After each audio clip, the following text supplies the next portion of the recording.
اپنا محاسبہ کرتے رہا کرو اس سے پہلے کہ تمہارا محاسبہ ہو۔ اللہ کے نیک بندے ہمیشہ رات کو جب بستر پہ جاتے ہیں تو چند لمحوں کے لیے اپنے دن بھر کا محاسبہ کر لیتے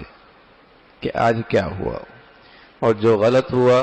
اس پہ استغفار کر لیا کرتے ہیں، اور جو صحیح ہوا اس پہ اللہ کا شکر ادا کرتے ہیں۔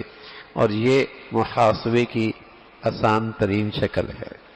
کہ آدمی اور روزانہ رات کو جب کیا پتہ صبح نہ اٹھے، کیا پتہ صبح نہ اٹھے، تو کیا ہی اچھا ہے کہ آدمی روزانہ ہی دو چند لمحوں کے لیے بستر پر لیٹے لیٹے ہی اور بیٹھے بیٹھے ہی آج کے دن کا محاسبہ کر لے، اور جو غلط ہوا اس پہ استغفار ہو، اور جو اللہ نے صحیح کی توفیق نصیب فرمائی اس پہ اللہ کا شکر ہو۔ یہ ہر دن کا محاسبہ ہے، یوں زندگی محاسبے کے ساتھ گزرے گی، زندگی محاسبے کے ساتھ گزرے گی۔ ایک نوجوان کی جب زندگی بدلی نا، اس کا خیال ہوا میں اللہ کے نیک بندوں کے پاس جاتا ہوں اور ان سے یہ پوچھتا ہوں کہ اگر تمہیں یہ پتہ لگ جائے کہ آج تمہاری زندگی کا آخری دن ہے تو تم کیا عمل کرو گے؟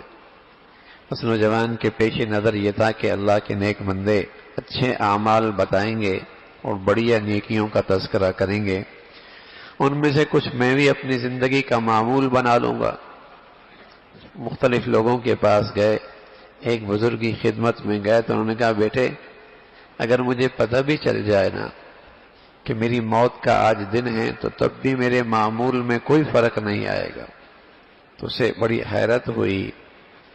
کہ پتہ بھی چل جائے پھر بھی آپ کے دن کوئی نہیں بدلے گا اور معمول کے مطابق گزرے گا۔ کہا بیٹے ہاں بالکل کوئی تبدیلی نہیں آئے گی،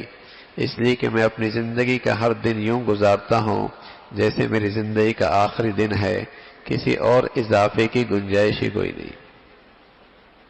ہم تو گزارتے ہی ایسے ہیں کہ جیسے یہ زندگی کا آخری دن ہے، کیا پتہ پھر ملے گا نہیں ملے گا۔ یہ ہر چیز پہ کسی نہ کسی درجے کی گارنٹی ہو سکتی ہے اور اعتماد ہو سکتا ہے، لیکن یہ زندگی ایک ایسی چیز ہے جس کے میرے میں کچھ نہیں کہہ سکتے،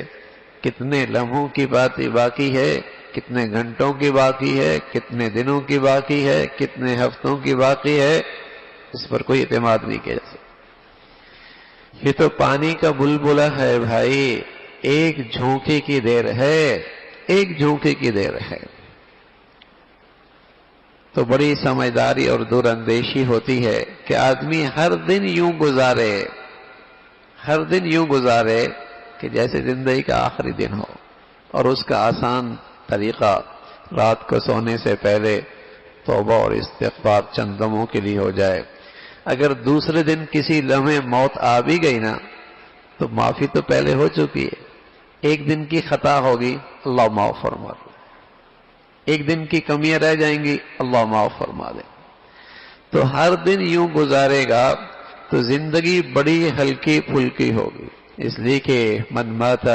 فقد قامت قیامت ہو، جو مر گیا اس کی قیامت تو آ گئی نا،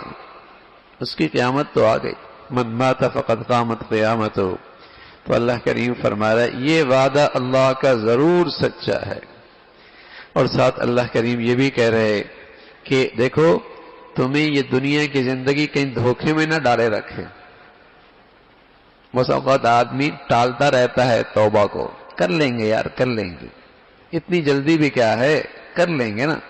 ابھی تو جوانی ہے اور ابھی تو صحت ہے، ابھی تو کوئی مسئلہ ہی نہیں ہے۔ یہ دنیا کی زندگی واقعی دھوکے باز ہے، تبھی تو اللہ خبردار بھی فرما رہا ہے کہ تمہیں کہیں دھوکے میں نہ ڈال رکھے۔ حالانکہ اپنے پیاروں کو یہ قبر میں بھی چھوڑ کے آتا ہے، کندھا بھی دیتا ہے، مٹی میں بھی رکھتا ہے، جنازہ بھی پہناتا ہے، لیکن پھر بھی دنیا کی زندگی اسے دھوکے میں نہیں، اس نے جانا ہے تو نے ابھی نہیں جانا۔ ورنہ کوئی آدمی کو یقین ہو جائے کہ میرا یہ سفر کسی وقت بھی شروع ہو سکتا ہے، ایسا ہو سکتا ہے کہ وہ اپنے سفر کے اس روانے کے بارے میں غافل ہو۔ تو دنیا کی زندگی واقعی جادو چلاتی، جادو اتنا اس کا اثر ہوتا ہے کہ پیاروں کو روانہ بھی کر کے آتا ہے، لیکن اس کی زندگی پہ کوئی اثر نہیں ہوتا، نہ اس کے معاشرت بدلتی ہے، نہ معاملات بدلتے ہیں، نہ دن رات بدلتے ہیں، نہ اس کی زندگی کے ترجیحات بدلتی ہیں۔ یہ دنیا واقعی ایک ایسی چیز ہے کہ دھوکے میں ڈالتی، تبھی تو اللہ کریم کہہ رہے دیکھو کہیں تمہیں دنیا کی زندگی دھوکے میں نہ ڈالے رکھے۔ بڑوں کو دھوکہ دے دیتی ہے نا، بڑوں کو دھوکہ دے دیتی ہے۔